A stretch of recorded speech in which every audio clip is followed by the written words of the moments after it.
الحمدللہ رب العالمین والصلاة والسلام علی سید الانبیاء والمرسلین اما بعد اعوذ باللہ من الشیطان الرجیم بسم اللہ الرحمن الرحیم ان الشرک لظلم عظیم صدق اللہ العظیم اللہم صلی علی محمد وعلی آل محمد وبارک وسلم رب اشرح لی صدری ویسر لی امری واحلل عقدۃ من لسانی یفقہوا قولی واجعل لی وزیرا من اہلی آمین یا رب العالمین۔ ناظرین کرام السلام علیکم ورحمۃ اللہ وبرکاتہ۔ امید آپ خیریت سے ہوں گے اور ہماری دعا ہے کہ آپ جہاں کہیں بھی ہوں اللہ تعالیٰ آپ سب کو ہم سب کو اپنے حفظ و امان میں رکھے، عافیت اور سلامتی عطا فرمائے۔ الحمدللہ مطالبات قرآن سیریز کا سلسلہ جاری ہے اور قرآن حکیم کے منتخب مقامات کا ہم مطالعہ کر رہے ہیں، اور آپ کے علم ہے کہ اس مطالبات قرآن سیریز کو ہم نے 6 حصوں میں ڈیوائیڈ کیا ہے، اور پہلے حصے میں کچھ جامع اسباق ہیں جن کا آغاز سورۃ العصر سے ہم نے کیا، اور سورۃ العصر میں نجات کی جو 4 شرائط بیان کی گئی ہیں، ایمان، اعمال صالحہ، حق کی وصیت کرنا، صبر کی وصیت کرنا، انہی 4 شرائط نجات کا ذکر مزید جامع اسباق کی صورت میں ہمارے سامنے آ رہا ہے۔ ہمارا گزشتہ درس جو تھا وہ سورہ لقمان کے دوسرے رکوع کے مطالعے پر مشتمل تھا۔ اس کے درمیان میں ایک آیت آئی تھی سورہ لقمان کی آیت نمبر 13، جہاں یہ ذکر آیا اور جناب لقمان اپنے بیٹے کو وصیت کرتے ہوئے ارشاد فرما رہے ہیں کہ یا بنی لا تشرک باللہ، اے میرے بیٹے اللہ کے ساتھ کسی کو شریک نہ کرنا، ان الشرک لظلم عظیم، یقینا شرک سب سے بڑا ظلم ہے۔ اس آیت پر ہم نے تفسیری کلام نہیں کیا تھا، اور یہ بات ذکر کی تھی کہ الحمدللہ یہ مطالعہ جیسے جیسے آگے بڑھے گا تو مزید تفسیرات ہمارے سامنے آئیں گے، اور ہم نے ذکر کیا تھا کہ ایک علیحدہ درس ہم آپ کے سامنے حقیقت و اقسام شرک کے عنوان سے رکھیں گے، تاکہ علیحدہ سے شرک کے موضوع پر کلام ہو جائے۔ یہ موضوع بڑا اہم بھی ہے، بلکہ اہم ترین موضوعات میں سے ہے، اور اس کے حوالے سے افراط و تفرید کے معاملات بھی سامنے آتے ہیں، اور اسی کے تناظر میں بعض مرتبہ شدت پسندی کے رویے بھی اختیار کر لیے جاتے ہیں۔ ہم کوشش کریں گے سادہ انداز میں اس شرک کے موضوع کے حوالے سے بنیادی باتیں سادہ الفاظ میں ہمارے سامنے آئیں، اور افراد و تفرید سے ہم بچتے ہوئے اس موضوع کو سمجھیں، اور شرک کی ہر قسم کی شکل سے بچنے کی اللہ سے دعا بھی کریں اور عملاً اس کے لیے اہتمام بھی کریں۔ تو آئیے بات کو آگے بڑھاتے ہیں، اور جیسے کہ ذکر ہوا کہ 6 حصوں میں مطالعہ قرآن اور مطالبات قرآن کے مطالعے کو ہم نے تقسیم کیا ہے، چنانچہ پہلا حصہ وہ لوازم نجات پر مشتمل ہے۔ آئیے اس کے دروس کا ایک اوور ویو آپ کے سامنے رکھتے ہیں۔ پہلا درس نجات کی شرائط، وہ ہمارے سامنے بات آئی، سورۃ العصر کی روشنی میں 4 شرائط کا ذکر آ گیا۔ دوسرا درس نیکی کی حقیقت، سورۃ البقرہ آیت نمبر 177 کی روشنی میں، اور نیکی کیا ہے، نیکی کی حقیقت کیا ہے، نیکی کی روح کیا ہے، نیکی کے مظاہر اور مینیفیسٹو کیا ہے، نیکی میں کیا پہلے ہے اور کیا بعد میں ہے، اور نیکی کی چوٹی کیا ہے، یہ ساری گفتگو ہمارے سامنے آئی۔ تیسرا درس ہمارا تھا مقام عظیمت اور حکمت قرآنی کی اساس، سورہ لقمان رکوع نمبر 2 کے مطالعے کی روشنی میں۔ مقام عظیمت سے کیا مراد تھی؟ یہ جو 4 باتیں ہم سمجھتے ہوئے آ رہے ہیں، ایمان ہے، اور اعمال صالحہ ہیں، اور حق کی وصیت ہے، اور صبر کی وصیت ہے۔ اس میں چوٹی کی باتیں کیا ہیں ان کو بھی ہم نے جانا، اور حکمت قرآنی کی اساس بنیاد کو کہتے ہیں فطرت انسانی میں اللہ تعالیٰ کا تعارف موجود ہے، آخرت کی ضرورت کا احساس موجود ہے۔ حکیم لقمان، جناب لقمان ایک حکمت اور دانائی رکھنے والے شخص تھے، ان کا ذکر فرما کر اللہ تعالیٰ نے یہ حکمت قرآنی والے پہلو ہمارے سامنے رکھے۔ آج ہمارا اس سلسلے میں 4تھا درس ہے، جس کا عنوان ہے حقیقت و اقسام شرک۔ آج اور انشاءاللہ اگلی نشست میں درس مکمل بھی ہوگا، اور پہلے حصے کا 5واں درس جو بعد میں آئے گا انشاءاللہ تعالی وہ حظ عظیم، بہت ہی بڑے نصیبوں والی بات، تفصیل آئے گی انشاءاللہ سورہ حامیم السجدہ آیت نمبر 30 سے 36 کی روشنی میں۔ تو یہ تو ہمارا جو 6 حصوں کا مطالعہ ہے، اس کے پہلے حصے کے دروس کی ایک وضاحت کسی درجے میں ہمارے سامنے آ گئی۔ اب آئیے آج جو ہمارا موضوع ہے حقیقت و اقسام شرک، اس موضوع کی پہلے اہمیت کو جانیں، پھر شرک کی تعریف بھی کر لیں گے، اور پھر شرک کی اقسام کا بھی ذکر آپ کے سامنے کریں گے۔ عقیدے کے اعتبار سے بھی شرک کے معاملات اللہ ہم سب کی حفاظت فرمائے، اعمال کے اعتبار سے بھی شرک کے معاملات اللہ تعالیٰ ہم سب کی حفاظت فرمائے۔ یہ وضاحتیں بعد میں ہمارے سامنے آئیں گی، البتہ پہلے اس موضوع کی اہمیت کو جان لیتے ہیں۔ چند نکتے ہیں۔ پہلی بات، سب سے بڑا ظلم کیا؟ شرک کرنا، یہ سب سے بڑا ظلم ہے، اور پچھلے درس میں سورہ لقمان کی آیت نمبر 13 میں یہ بات ہمارے سامنے آ چکی ہے، ان الشرک لظلم عظیم، بے شک یقیناً شرک سب سے بڑا ظلم ہے۔ تو موضوع کی اہمیت کو جانیں کہ یہ سب سے بڑا ظلم ہے، یعنی شرکیہ طرز عمل اختیار کرنا۔ موضوع کی اہمیت کا دوسرا نقطہ ہے کوئی معافی نہیں الا یہ کہ توبہ کر لی جائے۔ سورۃ النساء آیت نمبر 116 اور سورۃ النساء ہی میں اس سے قبل آیت نمبر 48 میں یہ بات آتی ہے، ان اللہ لا یغفر ان یشرک بہ ویغفر ما دون ذلک لمن یشاء، بے شک اللہ تعالیٰ اس بات کو معاف نہیں فرمائے گا کہ اس کے ساتھ کسی کو شریک کیا جائے، ہاں اس کے سوا جس گناہ کو چاہے گا اللہ تعالیٰ معاف فرما دے گا۔ یہ شرک کی شناعت اور اس کی جو تباہی ہے اس کا ذکر ہے کہ شرک ناقابل معافی جرم ہے۔ ہاں کوئی سچی توبہ کر لے، پکی توبہ کر لے، شرک سے بعد آ جائے، اللہ تعالیٰ کے احکام کے تابع ہو جائے، توحید کے تقاضوں پر کاربند ہو جائے تو اللہ تعالیٰ سچی توبہ کرنے والے کو معاف فرما دیتا ہے۔ اس میں اور بھی نقطے ہیں۔ ایک نقطہ یہ لائسنس ٹو کل نہیں ہے، یہ بڑا ایک علمی نقطہ ہے لیکن دقیق نقطہ ہے، لیکن عرض کر دیتے ہیں کہ اللہ تعالیٰ بقیہ گناہوں کو چاہے تو بغیر توبہ کے بھی معاف فرما سکتا ہے۔ شرک توبہ کے بغیر معاف نہیں ہوتا۔ البتہ اس کا یہ قطعاً مطلب نہیں کہ باقی گناہ کیے چلے جاؤ، گناہ کیے چلے جاؤ، گناہ کیے چلے جاؤ، پھر دیگر آیات قرآنی اور پھر احادیث سے مبارکہ ہم پیش کر دیں گے کہ فلاں جرم پر جہنم کا عذاب، فلاں جرم پر جہنم کا عذاب، اللہ تعالیٰ ہم سب کی حفاظت فرمائے۔ لیکن موضوع کی اہمیت کے حوالے سے نقطہ کیا ہے؟ شرک کی معافی نہیں ہے الا یہ کہ بندہ سچی توبہ کر لے۔ سورہ نساء آیت نمبر 48 اور 116 میں یہ اشارتاً یہ بات ہمارے سامنے آتی ہے۔ اگلا نقطہ اس موضوع کی اہمیت کے اعتبار سے، شرک کرنے والے پر جنت حرام کر دی گئی ہے۔ یہ سورۃ المائدہ کی آیت نمبر 72 ہے، انہ من یشرک باللہ فقد حرم علیہ الجنہ ومأواہ النار۔ اللہ تعالیٰ ارشاد فرماتا ہے کہ جس کسی نے اللہ کے ساتھ شریک ٹھہرایا تو اس پر جنت کو حرام کر دیا گیا اور اس کا ٹھکانہ جہنم کی آگ ہے۔ اللہ تعالیٰ جہنم کے عذاب سے ہم سب کی حفاظت فرمائے۔ یہ موضوع کی اہمیت کا تیسرا نقطہ کہ شرک کرنے والے پر جنت کو حرام کر دیا گیا۔ چوتھا نقطہ، اللہ پر ایمان رکھنے والوں کی اکثریت شرک میں مبتلا ہو جاتی ہے۔ یہ سورہ یوسف کی آیت نمبر 106۔ یہ بہت پریشان کن مقام قرآن حکیم کا، ڈر بھی لگتا ہے۔ ہاں ایمان لا کر بھی کوئی شرکیہ طرز عمل میں مبتلا ہو سکتا ہے، اللہ تعالیٰ حفاظت فرمائے۔ یہ آیت کریمہ اس درس کے بالکل آخر میں بھی ہمارے سامنے آئے گی، اور جب تفصیلات ہمارے سامنے آئیں گی تو ڈر لگے گا کہ کہیں ہم کسی شرکیہ رویے یا طرز عمل میں مبتلا تو نہیں ہیں، اللہ ہم سب کی حفاظت فرمائے۔ تو سورہ یوسف کی آیت نمبر 6 میں ذکر آیا وَمَا يُؤْمِنُ أَكْثَرُهُم بِاللَّهِ إِلَّا وَهُم مُشْرِكُونَ، ان میں سے اکثر کا معاملہ ہے کہ اللہ پر ایمان تو رکھتے مگر اس کے ساتھ شریک بھی ٹھہرا رہے ہوتے۔ وہ اقسام مختلف ہیں شرک کی، وہ بات بھی ذکر آ جائے گا، مگر ڈر رہنا چاہیے کہ ماننے والا بھی شرکیہ رویے میں مبتلا ہو سکتا ہے، اللہ ہم سب کی حفاظت فرمائے۔ پانچواں نقطہ ہے اور ایک عجیب نقطہ ہے، ایسا ہماگیر جرم جو ہر دور میں ایک نئی صورت اختیار کر لیتا ہے، یعنی ایک عقیدے کا شرک ہوتا ہے، ایک عمل کا شرک ہوتا ہے، فکر سوچ کا شرک بھی ہوا کرتا ہے، ہر دور میں وہ نئی شکل اختیار کر لیتا ہے۔ یہ وضاحت بھی آگے چل کر آ جائے گی کہ ہمارے اس دور میں کون کون سے ایسے پہلو ہیں جہاں شرکیہ طرز عمل ہوتا ہوا دکھائی دیتا ہے، ہمیں اس کے بارے میں فکر مند ہونا چاہیے۔ یہ نقطہ پانچواں تھا موضوع کی اہمیت کے اعتبار سے کہ یہ شرک ایسا ہماگیر جرم کہ جو ہر دور میں ایک نئی صورت اختیار کر لیتا ہے، براہیمی نظر پیدا مگر مشکل سے ہوتی ہے، براہیمی نظر پیدا مگر مشکل سے ہوتی ہے، ہوس چھپ چھپ کے سینوں میں بنا لیتی ہے تصویریں۔ نہ جانے کیسے کیسے صنم اور کیسے کیسے بت انسان تراش لیتا ہے، تو ہر دور میں کوئی نہ کوئی نئی شکل شرکیہ طرز عمل یا رویوں کی سامنے آ رہی ہوتی ہے، اس کے بارے میں بھی چوکنا رہنا ضروری ہے۔ یہ موضوع کی اہمیت، یہ سب سے بڑا ظلم ہے، توبہ کے بغیر شرک کی معافی نہیں، اور شرک کرنے والے پر جنت حرام کر دی گئی، اور اللہ پر ایمان رکھنے کے والے بھی کچھ شرکیہ طرز عمل میں مبتلا ہو جایا کرتے ہیں، اور ہر دور میں شرک کوئی نئی شکل اختیار کر لیتا ہے۔ یہ تو موضوع کی اہمیت کے حوالے سے گفتگو ہمارے سامنے آئی۔ بات کو مزید آگے بڑھاتے ہیں، اور اب ایک سوال یہ آتا ہے کہ پھر شرک کہا کسے جاتا ہے؟ اس کی تفصیلات تو بہت زیادہ ہیں، اور اہل علم نے علمی کلام بھی کیا۔ اس کا ایک پہلو جب ہم صفات کے حوالے سے بات کریں گے، حقوق کے حوالے سے بات کریں گے، اللہ کی صفات، اللہ کے حقوق، اس پر تفصیلی کلام آ جائے گا۔ شرک کی اقسام میں کچھ وضاحت آ جائے گی کہ اہل علم نے کس کس انداز سے اس کو سمجھایا۔ البتہ سادہ الفاظ میں حقیقت شرک کے حوالے سے ایک دو بنیادی باتیں۔ شرک کیا ہے؟ مخلوقات میں سے کسی کو کسی بھی اعتبار سے اللہ کے برابر کر دینا۔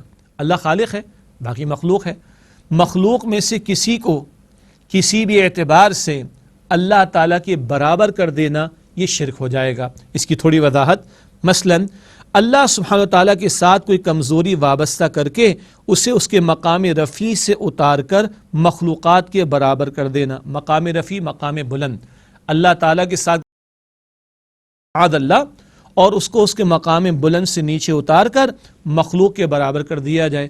جیسے کہ بادشاہوں کو منانا ہے تو شہزادے اور شہزادیوں کو خوش کرنا پڑے گا، تو خدا کو اگر منانا ہے تو تصور رہا کہ بھئی خدا براہ راست تو سن نہیں سکتا، معاذ اللہ، تو دیوی دیوتاؤں کو مناؤ تو خدا مان جائے گا. انا للہ و انا الیہ راجعون. یہ اشارتاً ایک بات کافی ہے کہ اللہ کو اس کے مقام بلند سے نیچے لا کر معاذ اللہ مخلوق کے برابر کر دینا، یہ شرک طرز عمل. دوسری شکل کیا ہو سکتی ہے؟ مخلوقات میں سے کسی کے مقام و مرتبے کو اتنا بڑھا دینا کہ اسے اٹھا کر اللہ تعالیٰ کے برابر کر دینا. مخلوق میں سے کسی کو اتنا بلند کر دینا کہ لے جا کے خالق کے برابر کر دیا جائے. آگے مثالیں آ جائیں گی. بعض انبیاء کے ساتھ ان کے ماننے والوں نے ایسے رویے اختیار کیے جیسے کہ عیسیٰ علیہ السلام کے بارے میں. اسی طرح دیوی دیوتاؤں کو اس طرح کا درجہ دے دینا کہ جو اللہ سبحانہ وتعالیٰ کا اختیار ہے. تو مخلوق میں سے کسی کو بلند اس قدر کر دینا کہ بلند کرتے کرتے کرتے اللہ تعالیٰ کے برابر کر دیا جائے، یہ بھی شرک طرز عمل. تو ایک سادہ سی بات کیا ہے؟ مخلوقات میں سے کسی کو کسی بھی اعتبار سے اللہ کے برابر کر دینا، یا تو اللہ کے بلند مقام سے نیچے لا کر اس کو معاذ اللہ مخلوق کے برابر کر دیا جائے، یا مخلوق میں سے کسی کو اٹھا کر اللہ کے مقام بلند پر لا کر اللہ تعالیٰ کے برابر کر دیا جائے. دونوں اعتبارات سے بات شرکیہ ہو جائے گی. ایک نقطہ اور اس کے ذیل میں کہ مخلوقات میں سے کسی کو کسی بھی اعتبار سے اللہ کے برابر کر دینا. ایک اور نقطہ، مشرک وہ نہیں ہے جو اللہ کو نہ مانے. بہت گہرا نقطہ اور اہم نقطہ. مشرک وہ نہیں ہے جو اللہ کو نہ مانے، بلکہ مشرک وہ ہے جو اللہ کو مانے لیکن اس کے ساتھ کسی کو شریک ٹھہرا دے. جی وہ تو ایتھیسٹ ہوتا ہے نا، دہریہ جو خالق کائنات کو مانتا ہی نہیں. ایک ہے اللہ کو مانتا ہے لیکن اللہ کے ساتھ شریک کرتا ہے. مشرکین مکہ، مشرکین عرب بھی یہ کر رہے تھے، اور شرکی عقائد اور اعمال اختیار کرنے والے بھی رویے اختیار کرتے ہیں. تو مشرک وہ نہیں جو اللہ کو نہیں مانتا، مشرک وہ جو اللہ کو مان کر اللہ تعالیٰ کے ساتھ کسی کو شریک کرتا ہے. یہ ہے شرکیہ طرز عمل. ناظرین کرام، ایک وقفہ لیتے ہیں، اس کے بعد انشاءاللہ اقسام شرک کے حوالے سے کچھ گفتگو آپ کے سامنے رکھیں گے. ملاقات ہوتی ہے اس وقفے کے بعد انشاءاللہ. السلام علیکم ورحمۃ اللہ وبرکاتہ. السلام علیکم ورحمۃ اللہ وبرکاتہ. ناظرین خوش آمدید کہتے ہیں. مطالبات قرآن سیریز کا سلسلہ جاری اور پہلے حصے کا مطالعہ ہے، اور آج ہمارا خصوصی عنوان ہے حقیقت و اقسام شرک. اس موضوع کی اہمیت کو ہم نے جانا اور شرک کی ایک بنیادی تعریف ہمارے سامنے آ گئی. اللہ کو معاذ اللہ اس کے مقام بلند سے نیچے لا کر مخلوق کے برابر کر دیا جائے معاذ اللہ، یا مخلوق میں سے کسی کو اتنا بلند کر دیا جائے کہ اللہ رب العالمین کے برابر کر دیا جائے معاذ اللہ. یہ شرک طرز عمل. دوسری بنیادی بات یہ سامنے ہے کہ مشرک وہ نہیں ہوتا جو اللہ کو مانتا نہ ہو، وہ تو ایتھیسٹ اور دہریے ہوتے ہیں. مشرک وہ جو اللہ کو مان کر اللہ کے ساتھ شریک کرتا ہے، جیسے کہ مشرکین مکہ کے واقعات قرآن حکیم میں ہمارے سامنے آتے ہیں. اب بات کو آگے بڑھاتے ہیں اور اقسام شرک پر کلام کرتے ہیں. شرک کی کیا کیا اقسام ہیں؟ علماء کرام نے مختلف اعتبارات سے اس کو بیان فرمایا. بعض علماء عقیدے کے شرک کو بیان کرتے ہیں اور دوسری قسم عمل کے شرک کو بیان کرتے ہیں. بعض علماء تھوڑی سی اور اس کی وضاحت فرماتے ہیں. کوئی شرک جلی بالکل واضح شرک کا ذکر کرتے ہیں، کچھ شرک خفی پوشیدہ شرک کا ذکر کرتے ہیں. یہ ساری باتیں اپنی جگہ اہم اور ضروری ہیں. اور بعض علماء ایک اور تقسیم کرتے ہیں، وہ ہم آپ کے سامنے رکھ رہے ہیں. اور اقسام شرک کے اعتبار سے تین باتیں. نمبر ایک، شرک فی الذات، یعنی شرک ان اینٹیٹی، اللہ تعالیٰ کی ذات میں کسی کو شریک کرنا. اس کی تفصیل آگے آ جائے گی. کسی کو اللہ جیسا ہی قرار دے دینا، معاذ اللہ معاذ اللہ. نمبر دو، شرک فی الصفات، یعنی شرک ان ایٹریبیوٹس، اللہ تعالیٰ کی جو صفات ہیں ان میں کسی کو شریک کر دینا. اللہ تعالیٰ کی جو صفات ہیں ویسی صفات بالکل کسی میں مان لینا، یہ ہے شرک فی صفات، یعنی صفات میں شریک کرنا اللہ کی. نمبر تین، شرک فی الحقوق، شرک ان رائٹس انگلش میں کہا جائے گا. اللہ تعالیٰ کے جو حقوق ہیں ان میں کسی کو شریک کر دیا جائے، بالکل انہیں اللہ تعالیٰ جیسا قرار دے دیا جائے. اللہ تعالیٰ کے جو حقوق ہیں وہ مخلوق میں سے کسی کو ایگزیکٹلی ویسے دے دیے جائیں. یہ شرک فی الحقوق ہے. تو تین اقسام ہوئیں، ایک اللہ کی ذات میں شرک کرنا، ایک اللہ تعالیٰ کی صفات میں شرک کرنا، اور ایک اللہ تعالیٰ کے حقوق میں شرک کرنا. آج کی نشست میں بھی کچھ کلام ہوگا اور آئندہ کی اگلی نشست میں بھی یہ تفصیلات ہمارے سامنے آتی رہیں گی. تو شرک کی حقیقت کے ذیل میں ایک بنیادی تعریف بھی ہمارے سامنے آ گئی.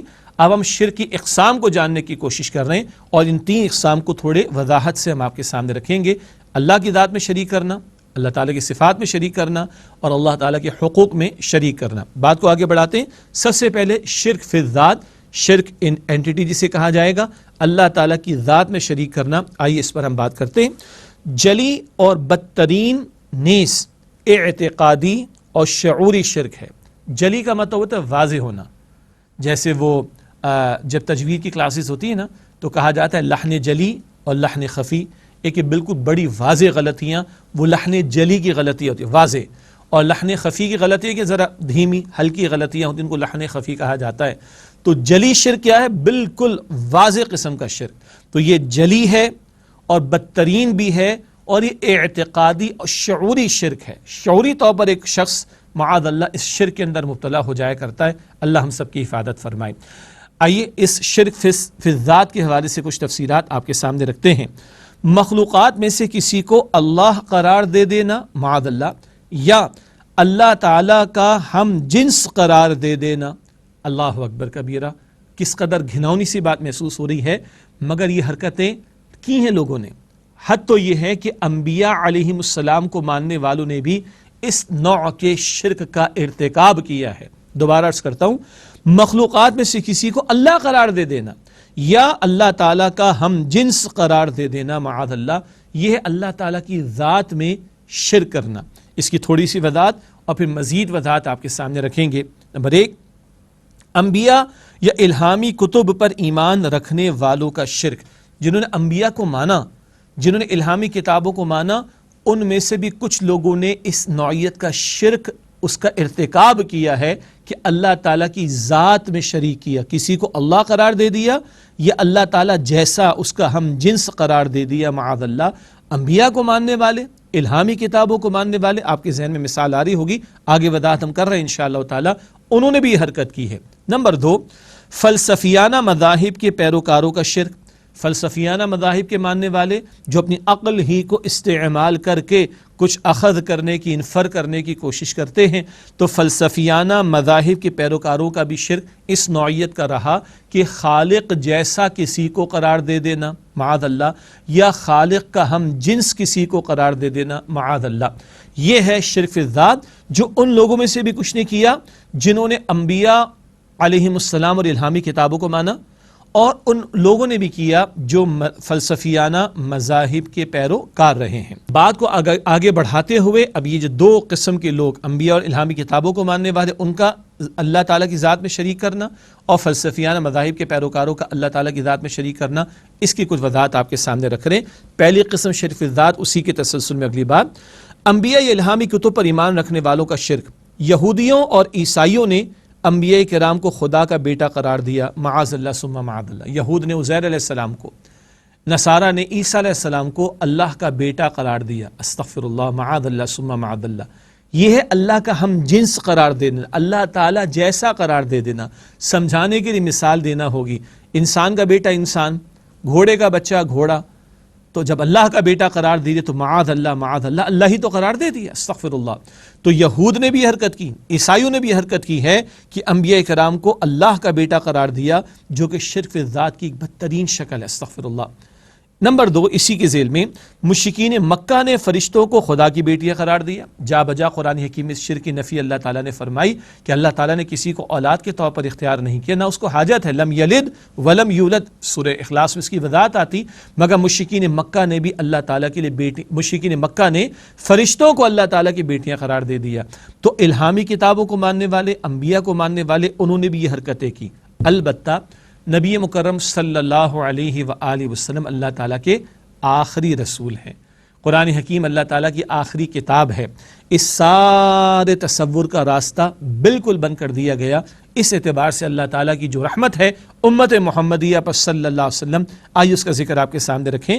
امت محمدیہ صلی اللہ علیہ وآلہ وسلم کی اس شرک سے حفاظت، اس خصوصی حفاظت کے مظاہر کیا ہیں؟ وہ مظاہر، نمبر 1، الحمدللہ امت محمدیہ صلی اللہ علیہ وآلہ وسلم شرک فی الذات سے محفوظ رہی، اور اس کے کسی بھی قابل ذکر مکتبہ فکر نے اس شرک کا ارتکاب نہیں کیا، حالانکہ اس امت کی اپنے نبی صلی اللہ علیہ وآلہ وسلم سے محبت ہمیشہ مثالی رہی ہے۔ اللہ تعالیٰ نے امت محمدیہ صلی اللہ علیہ وسلم کی اس شرک سے خصوصی حفاظت فرمائی، ورنہ ختم نبوت کے بعد کون آ کر امت کی اصلاح کرتا؟ یہود نے حرکت کی، قرآن نے کنڈیم کیا، نصارہ نے حرکت کی، قرآن نے کنڈیم کیا، مشرکین مکہ نے حرکت کی، قرآن پاک نے کنڈیم کیا۔ قرآن آخری کلام ہے، تو اگر اللہ تعالیٰ حفاظت نہ فرماتا تو پھر کون آ کر اصلاح کرتا؟ تو یہ حضور نبی اکرم علیہ السلام کی امت پر اللہ کا خاص فضل بھی کہ اس نوع کے شرک سے، شرک ذات سے امت محمدیہ صلی اللہ علیہ وسلم کی حفاظت کا اہتمام ہو گیا۔ اب اس کو تھوڑا ایک اور انداز سے دیکھیے، قرآن پاک میں اس کو اللہ تعالیٰ نے مختلف انداز سے ہمارے سامنے رکھا۔ اس خصوصی حفاظت کے مظاہر میں چند باتیں۔ نمبر 1، قرآن حکیم میں بار بار انبیاء کرام خصوصاً نبی کریم صلی اللہ علیہ وسلم کی بشریت کو نمایاں کیا گیا۔ ہاں، انبیاء انسانوں میں سے چنے گئے، مگر وہ اللہ سبحانہ وتعالیٰ کے بہترین چنے ہوئے بندے تھے۔ انسانوں کے لیے ان کو نمونہ بننا تھا، مگر اللہ کے خاص چنے ہوئے بندے تھے۔ البتہ ان کے انسان ہونے کا ذکر بھی کیا۔ یہ بشریت کیوں نمایاں کی گئی؟ تاکہ یہ جس نوعیت کے شرک میں یہود، نصارہ اور دیگر لوگ مبتلا ہوئے، اس راستے کو بند کیا جا سکے۔ البتہ یاد رہے، اللہ کے انبیاء علیہم السلام وہ اللہ کے چنے ہوئے بندے، یہ ذکر تو کیا جائے گا کہ ان کی بشریت کو قرآن پاک ذکر فرماتا ہے، مگر وہ عام انسان نہیں، وہ اللہ کے چنے ہوئے بندے اور اللہ تعالیٰ کی خاص حفاظت میں ہوا کرتے تھے۔ اگلا نقطہ، قرآن کریم میں چند مقامات پر نبی اکرم صلی اللہ علیہ وسلم کی عاجزی کا ذکر ہوا، حضور کی بندگی کا ذکر آتا ہے، حضور کے بندے ہونے کا ذکر آتا ہے۔ آپ اللہ کے بعد از خدا بزرگ کوئی قصہ مختصر صلی اللہ علیہ وسلم، آپ اللہ کے بعد سب سے بڑی ہستی ہیں، مگر آپ کی عاجزی کا ذکر بھی قرآن پاک میں اللہ تعالیٰ نے ہمیں عطا فرمایا۔ نمبر 3، نبی اکرم صلی اللہ علیہ وسلم کا صحابہ کرام کے ساتھ گھل مل جانا، ہر مہم میں قدم بقدم شریک ہونا اور تمام بشری مشقتیں برداشت کرنا، اس سب سے واضح ہو رہا ہے کہ آپ نے انسانوں کے درمیان زندگی بسر کی ہے، آپ اللہ کے بندے ہیں۔ ہاں، آپ اللہ کے آخری رسول ہیں اور خاتم الانبیاء ہیں، امام الانبیاء ہیں صلی اللہ علیہ وسلم، مگر ان انسانی مشقتوں کو آپ نے بھی جھیلا ہے۔ یہ سارا کچھ بار بار قرآن پاک میں بیان ہوا ہے۔ کیوں؟ وہ جو راستہ ہے نا جس میں یہود اور نصارہ مشرکین مکہ غلطی میں مبتلا ہوئے اور بدترین عقیدے کے شرک میں مبتلا ہوئے، وہ راستہ اللہ تعالیٰ نے بند فرما کر اس امت محمدیہ صلی اللہ علیہ وآلہ وسلم کی خصوصی حفاظت فرمائی ہے۔ یہ تو ہوا شرک ذات کے ذیل میں پہلا نقطہ کہ انبیاء علیہ السلام اور الہامی کتابوں کو ماننے والے بھی اس بدترین نوعیت کے شرک میں مبتلا ہو گئے۔ امت محمدیہ صلی اللہ علیہ وسلم کی اللہ تعالیٰ نے حفاظت فرمائی اور اس کے کچھ مظاہر کا ذکر بھی ہمارے سامنے آ گیا۔ اب اگلا حصہ اس شرف ذات کے ذیل کے بیان میں وہ ہے فلسفیانہ مذاہب کے پیروکاروں کا شرک۔ فلسفیانہ مذاہب کے پیروکاروں کا شرک، پہلے ان کا تعارف تھوڑا سا آ جائے، پھر آگے تفصیل رکھیں گے آپ کے سامنے انشاءاللہ۔ فلسفیانہ مذاہب کے پیروکار یہ تو تسلیم کرتے ہیں کہ کوئی ایک ہستی ہے جو اس کائنات کی خالق ہے، لیکن کائنات کے تخلیقی عمل یا خالق اور کائنات کے تعلق کے حوالے سے شرک کر بیٹھتے ہیں۔ فلسفیانہ مذاہب کے ماننے والوں میں تصور تو ہے کہ ہاں ایک خالق ہے اس کائنات کو بنانے والا، مگر جو تخلیق کا عمل ہے اس کائنات کے حوالے سے یا خالق اور کائنات کا جو آپس کا تعلق ہے اس میں وہ شرک کر بیٹھتے ہیں۔ اب اس کی کچھ مثالیں بھی ہمارے آپ کے سامنے آ جائیں گی۔ یہ فلسفیانہ نوعیت کا شرک اختیار کرنے والے بھی شرک فی ذات ہی کے مرتکب ہوئے، اور جیسے کہ اشارہ ہوا خالق کو مانتے ہیں وہ بھی، مگر تخلیقی عمل یا خالق اور مخلوق، خالق اور کائنات کا جو تعلق ہے اس میں گڑبڑ کرتے ہیں اور شرک فی ذات کے بدترین عقیدے والے شرک میں مبتلا ہو جاتے ہیں۔ اب آئیے زیادہ تفصیلات میں جائے بغیر کچھ مثالیں فلسفیانہ مذاہب کے پیروکاروں کی شرک کے حوالے سے آپ کے سامنے رکھ دی جائیں۔ نمبر 1، دوئی یا ثنویت کا معاملہ، جس کو ڈویلٹی کہتے ہیں، دو کا تصور، وہ کیا ہے؟ یعنی خالق کائنات اور مادہ دونوں قدیم ہیں۔ میٹر کے بارے میں بہت کچھ بات سائنس کی ریسرچ میں ہوتی ہے۔ فلسفیانہ مذاہب کے پیروکاروں کی شرک کا رویہ کیا ہے کہ وہ خالق کو بھی مانتے، لیکن کہتے ہیں کہ جیسے خالق قدیم اور ہمیشہ سے ہے، یہ مادہ جس سے کائنات بنی یہ بھی قدیم اور ہمیشہ سے ہے۔ تو اگر مادے اور میٹر میں یہ مان لیا جائے کہ وہ بھی ہمیشہ سے ہے تو خالق جیسا ہی تو قرار دے دیا۔ یہ بھی شرک ہی کی ایک شکل ہے شرک ذات کے حوالے سے۔ یہ ثنویت دو یا ڈویلٹی کا معاملہ. ایک تثلیث کا معاملہ ہے، ٹرینٹی جسے کہا جاتا ہے. وہ کیا ہے؟ خالق، مادہ اور روح تینوں قدیم ہیں. یہ مسیحیت کے ماننے والوں کی تثلیث کا معاملہ علیحدہ ہے. یونانی فلسفوں کے اندر یہ تصور موجود ہے کہ ہاں خالق بھی ہمیشہ سے ہے، مادہ بھی ہمیشہ سے ہے اور روح بھی ہمیشہ سے ہے. جب تینوں کو بالکل برابر کر دیا تو مادے کو بھی خدا ہی قرار دے دیا، روح کو بھی خدا ہی قرار دے دیا، خدا جیسا قرار دے دیا، تو یہ بھی شرف ذات کی شکل ہو گئی. میں نے اس کی زیادہ تفصیلات میں ہمیں جانے کی ضرورت بھی نہیں، مگر ایک اوور ویو آ جائے کہ کس کس نوعیت کے شرف ذات کے نام پر یا اس قسم کے حوالے سے ہوتے رہے. تیسرا تصور وہ ہے ہماؤست کا تصور، اس کو پینتھیزم کہا جاتا ہے. وہ کیا ہے بھلا؟ یعنی خالق نے تحلیل ہو کر کائنات کی صورت اختیار کر لی، معاذ اللہ ثم معاذ اللہ. خالق تو تھا، اس نے تحلیل ہو کر کائنات کی شکل اختیار کر لی، تو یہ کائنات خود خالق ہو گئی، یہ کائنات خود خدا ہو گئی، یہ کائنات خود معبود ہو گئی. انا للہ و انا الیہ راجعون. یہ بدترین شکل ہے اور بدترین تصورات ہیں، مگر فلسفیانہ مذاہب کے ماننے والوں نے اس طرح کی توجیحات کر کے یہ بدترین ارتکاب کیا شرک ذات کے حوالے سے. چوتھی قسم حلول و اتحاد کا تصور، یعنی خالق کائنات میں اس طرح تحلیل ہو گیا جیسے چینی پانی میں حل ہو جاتی، معاذ اللہ ثم معاذ اللہ.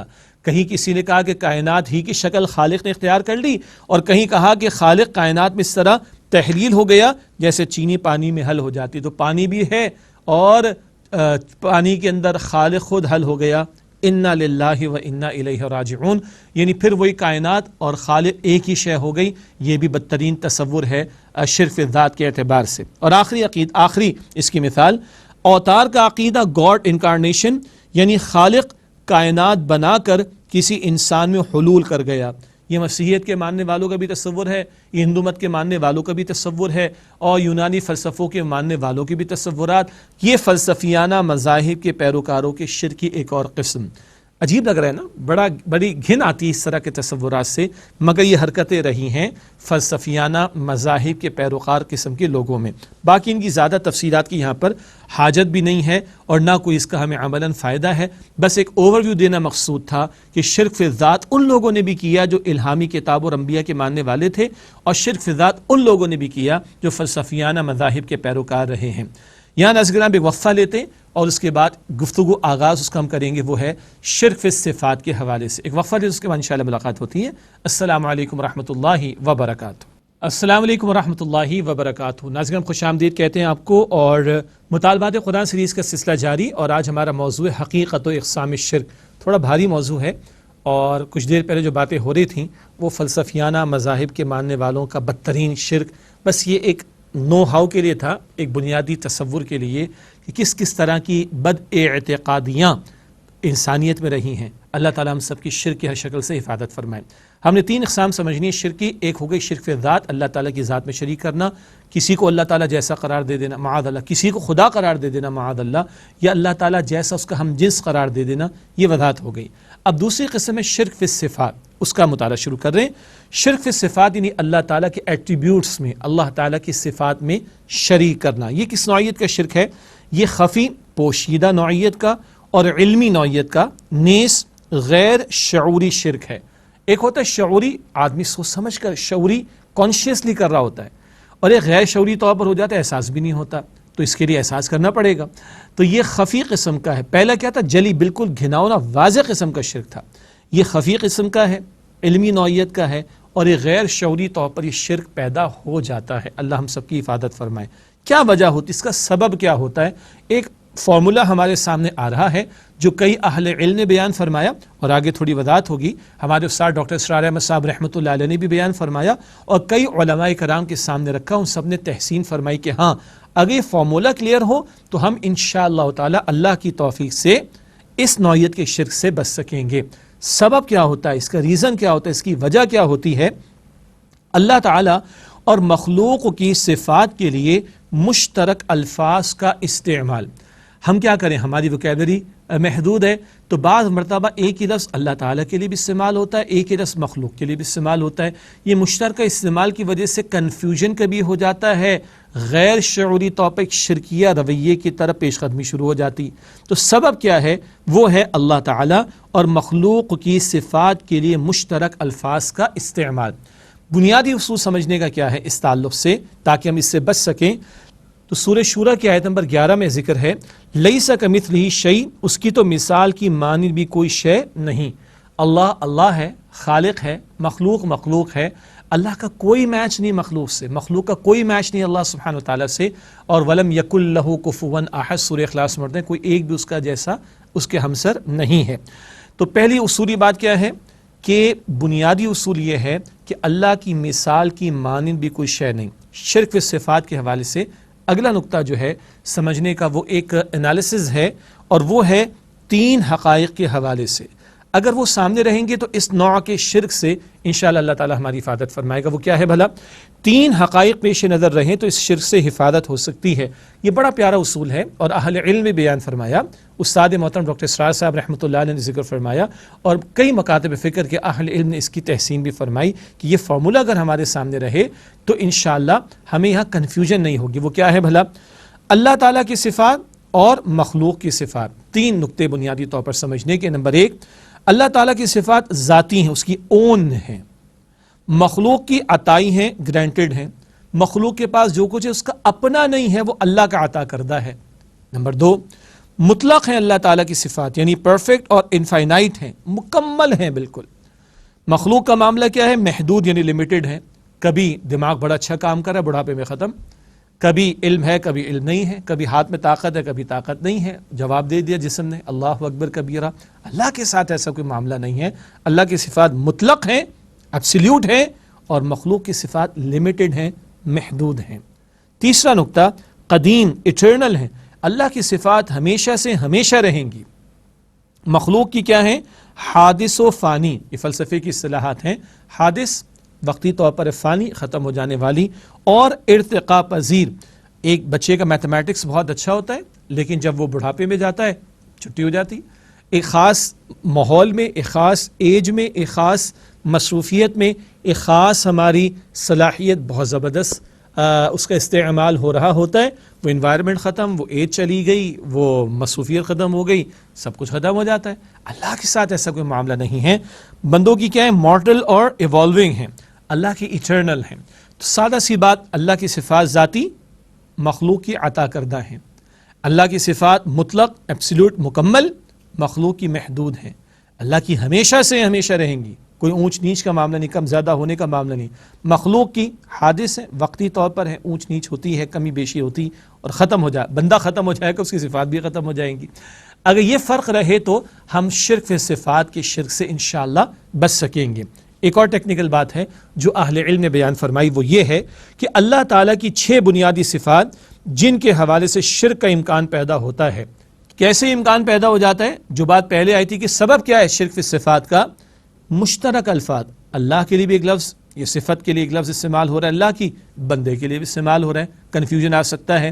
اگر یہ 3 اصول سامنے رہیں تو کلیئرٹی رہے گی۔ وہ 6 بنیادی صفات جو اہل علم نے بیان فرمائی کیا ہیں؟ ارادہ، نمبر 2 علم، نمبر 3 قدرت، نمبر 4 حیات یعنی زندگی، نمبر 5 کلام، بولنا، کلام کرنا، نمبر 6 وجود کا معاملہ۔ تو اللہ کا بھی ارادہ ہے، ہمارا بھی ارادہ ہے، لیکن زمین آسمان کا فرق ہے نا۔ ہمارے ارادے سے کچھ نہیں ہو جب تک کہ اللہ تعالیٰ کی اجازت نہ ہو۔ وما تشاءون الا ان یشاء اللہ رب العالمین، سورہ تکویر کے آخر میں آتا ہے تمہارے چاہنے سے کچھ نہیں ہوگا جب تک کہ اللہ تعالیٰ نہ چاہے۔ اسی طرح علم، اللہ کے پاس بھی، اللہ کے بندوں کے پاس بھی ہے، کوئی میچ ہے؟ اللہ کا اپنا ہے، مخلوق کا اپنا نہیں ہے۔ اللہ کا مکمل ہے، مخلوق کا محدود ہے۔ اللہ کا ہمیشہ سے ہمیشہ رہے گا، مخلوق کا عارضی ہے، ختم ہو جائے گا۔ اگر یہ اصول سامنے رہے تو کنفیوژن نہیں رہے گی۔ جی اللہ کے لیے بھی صفات ہیں، بندوں کی بھی صفات ہیں، ایک ہی الفاظ استعمال ہو رہے ہیں، مگر جب اللہ کے لیے استعمال ہوں گے تو اس کی شان بلند کے مطابق، اور جب مخلوق کے لیے استعمال ہوں گے تو مخلوق کی اوقات کے مطابق۔ اگر یہ اصول سامنے رہے، یہ کمپیریزن سامنے رہے، یہ فرق سامنے رہے اللہ کی صفات کا اور مخلوق کی صفات کا، تو اس نوع کے شرک سے انشاءاللہ ہماری حفاظت رہے گی۔ تھوڑا موضوع علمی تو ہو رہا ہے، تھوڑا سا بھاری بھی لگ رہا ہوگا، مگر کچھ مرتبہ ایسی چیزوں کی وضاحت کی ضرورت ہوتی ہے تاکہ ہم فکری اعتبار سے اور عقیدے کے اعتبار سے کلیئرٹی میں رہیں۔ اب ایک اہم مسئلہ ہے اور وہ ہے مادہ پرستی کے شرک کا، آئیے اس پر بھی تھوڑا کلام کر لیں۔ شرک فی الصفات کی ایک صورت ہے مادہ پرستی۔ مادہ پرستی کو انگلش میں مٹیریلزم کہا جاتا ہے، وہی میٹر کا تصور، مادہ یہی سب کچھ ہے، جو نظر آ رہا ہے یہی سب کچھ ہے، اسی کا امپیکٹ ہے، اسی کی طاقت ہے، اسی کی قوت ہے، نظر جو کچھ آ رہا ہے یہ سب کچھ ہے، معاذ اللہ۔ چنانچہ اس کو سمجھنے کی آج ہم سب کو بہت زیادہ ضرورت ہے۔ آج کہتے بھی ہے نا مادہ پرستی کا دور ہے اور مٹیریلزم کا دور ہے، ہم بہت زیادہ مٹیریلسٹک ہو گئے ہیں۔ آئیے تھوڑے اس کو بھی سمجھ لیں۔ مادہ پرستی کے شرک کے مظاہر، نمبر 1 معجزات کا انکار۔ مادے کو، مٹیریل کو، میٹر کو اتنا امپورٹنٹ اور اس میٹر کو اپنی ذات میں اتنا ایبسلیوٹ سمجھا جا رہا ہے کہ مادے کی صفات کو مستقل مان لیا جاتا ہے اور معاذ اللہ معجزات کا انکار کر دیا جاتا ہے۔ کیا مطلب؟ آئیے تھوڑا سمجھتے ہیں۔ مادے کی صفات کو مستقل اور دائمی مان لیا گیا۔ بھائی پانی ہے، یہ اپنے لیول کو مینٹین رکھتا ہے، ایک لا ہے، ایک فزیکل لا ہے، ہمارے لیے ہے، اللہ تعالیٰ کے لیے نہیں ہے۔ اللہ تعالیٰ کے حکم سے موسیٰ علیہ السلام نے عصا مارا، دریا کے 2 حصے ہو گئے نا، خشک ہو گیا نا، اللہ اکبر۔ آگ جلاتی ہے، ایک رول ہے، ایک فزیکل لا ہے، لیکن اللہ نے آگ کو حکم دے دیا تو آگ نے ابراہیم علیہ السلام کو کوئی نقصان نہیں پہنچایا، ایسے ہی ہے نا۔ تو ہم ان مادی قوانین کے ہم پابند ہیں، اللہ پابند نہیں ہے، مگر ان مادی قوانین کو، اس مادے کو بالکل مستقل مان لیا جائے، مادے کی صفات کو مستقل مان لیا جائے تو پھر کیا ہو گیا؟ اللہ جیسا ہی قرار دیا جا رہا ہے۔ یہ بھی شرک فی الصفات کی ایک نوعیت ہے، یہ مادہ پرستی کا شرک ہے اور ہم بہت زیادہ خطرے میں ہیں اس کے اعتبار سے۔ تو بعض لوگ معجزات کا انکار کر دیتے ہیں مادے یعنی میٹر کی صفات کو مستقل مان کر۔ دوسرا نقطہ، اسباب پر انحصار۔ اسباب سے خوف اور امید اور بھروسہ، اسے شرک فی التوکل بھی کہا جاتا ہے۔ اسباب اختیار کرنے چاہیے، حدیث مبارک بھی ہے، اونٹ باندھو، مگر اس کے بعد بھی جملہ حدیث مبارک میں پھر اللہ پر توکل کرو۔ تو ہم اونٹ کے باندھنے پر تو انحصار کر رہے ہیں لیکن اللہ پر توکل نہیں کر رہے، اسباب کو اس سب کچھ سمجھ رہے ہیں، اسی سے امید، اسی سے خوف رکھ رہے ہیں، یہ تو اللہ تعالیٰ کا حق ہے نا۔ یہ بھی شرک کی ایک شکل ہے کہ اسباب ہی کو سب کچھ سمجھ لیا جائے۔ یہ مادہ پرستی ہی کی ایک شرکیہ نوعیت ہے کہ مادے سے خوف یا مادے سے امیدیں رکھی جائیں اور خالق کائنات کو بھلا دیا جائے، معاذ اللہ۔ تیسری بات، حد سے زیادہ خود اعتمادی۔ بڑا پیارا جملہ ایک بزرگ کا ہے، ارے خود اعتمادی نہیں، خدا اعتمادی پیدا کرو۔ خود اعتمادی نہیں، خدا اعتمادی پیدا کرو۔ میری زبان بول نہیں سکتی جب تک کہ میرے رب کا حکم نہ ہو، میری آنکھ دیکھ نہیں سکتی جب تک کہ میرے رب کا حکم اور اجازت نہ ہو۔ اللہ اکبر۔ حد سے زیادہ خود اعتمادی، اپنے علم، ذہانت، دور اندیشی، منصوبہ بندی اور محنت پر بھروسہ کرنا اور اللہ کو بلا دینا۔ بڑی محنت کی، بال دھوپ میں سفید نہیں کیے، جدی پشتی ہمارا کاروبار چلا رہا ہے، ہاں جی بچے کے لیے دن رات محنت کی، بڑی مہنگی ٹیوشن بھی لگائی، دن رات ایک کر دیا، چھٹیاں لے کر اس کو میں نے تیاری کرائی، سی ہی گاٹ اے اسٹارس، بڑے زبردست مارکس اس کے آ گئے۔ اللہ اکبر۔ اتنا زیادہ اپنے آپ پر اعتماد، میری قوت بازو، تو پھر خالق کائنات کہاں گیا؟ ہے نا ہمارے مسائل، یہ تو روزمرہ کے مسائل ہیں۔ اللہ اکبر کبیرہ۔ اسی حوالے سے ایک اہم نقطہ ہم سب کو یاد رکھنا چاہیے، مادہ پرستی دراصل دجالی فتنہ ہے۔ ایک تو ہے دجال کی شخصیت جس کا احادیث میں ذکر آتا ہے، ایک ہے دجل و فریب جو نظر آ رہا ہے، اسی کو سب کو سمجھا جائے اور خالق کائنات کو فراموش کر دیا جائے۔ یہ ہے آج جس دجل کا ہم شکار ہیں، یہ مادہ پرستی ہے اور یہ بھی شرک صفات کی شکل ہے۔ اور اس کا علاج کیا ہے؟ جس کا مؤثر ترین رد سورۃ الکہف میں بیان ہوا ہے۔ جمعے کے دن نبی مکرم صلی اللہ علیہ وسلم نے سورۃ الکہف کی تلاوت کی تلقین فرمائی۔ اللہ کچھ پردے ہٹا کر حقائق ہمیں دکھاتا ہے اس میں۔ جناب خضر اور حضرت موسیٰ علیہ السلام کا قصہ بھی بڑا معروف ہے نا۔ ظاہر میں کچھ تھا، کشتی توڑ دی اور بچے کو قتل کر دیا اور دیوار ٹھیک کر دی، حقیقت کچھ اور تھی، کشتی بچ گئی اور بچہ وہ مر گیا تو ماں باپ کی حفاظت ہو گئی، آئندہ نیک اولاد اللہ دے دے گا۔ دیوار ٹھیک کر دی تو یتیم بچے تو ان کا خزانہ محفوظ ہو گیا، یاد آ گیا۔ تو جمعے کے دن سورہ کہف کی تلاوت کی تلقین اللہ کے رسول نے فرمائی دجال کے فتنے سے بچاؤ کے لیے، اور بہت قیمتی ہے۔ یہ ہمارا کسی درجے میں بیان ہوا شرک فی الصفات کے حوالے سے کہ جس میں ایک اصول بھی سامنے آئے، کیوں پیدا ہو جاتا ہے مشترک الفاظ کی وجہ سے، اللہ کی صفات اور بندے کی صفات کا فرق رہے تو اس سے بچاؤ ہو سکتا ہے۔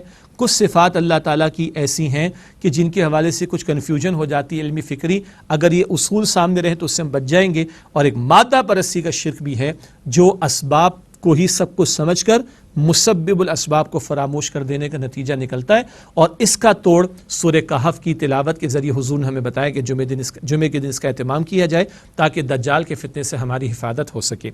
آج کی نشست میں ہم نے شرک کی کچھ بنیادی تعریف اور اس موضوع کی اہمیت اور شرک فی الذات اور شرک فی الصفات پر کلام کر لیا۔ اگلی نشست میں انشاءاللہ عملی اعتبار سے بڑا اہم معاملہ اور وہ ہے شرک فی الحقوق کا معاملہ، اس پر انشاءاللہ اگلی نشست میں کلام کریں گے۔ تو اب آپ سے اجازت چاہیں گے۔ اللہ تعالیٰ مجھے آپ کو ہم سب کو توحید کے تقاضوں پر عمل کی توفیق دے اور شرک کی ہر شکل سے اللہ ہم سب کی حفاظت فرمائے، آمین یا رب العالمین۔ وآخر دعوانا الحمد للہ رب العالمین، والسلام علیکم ورحمۃ اللہ وبرکاتہ۔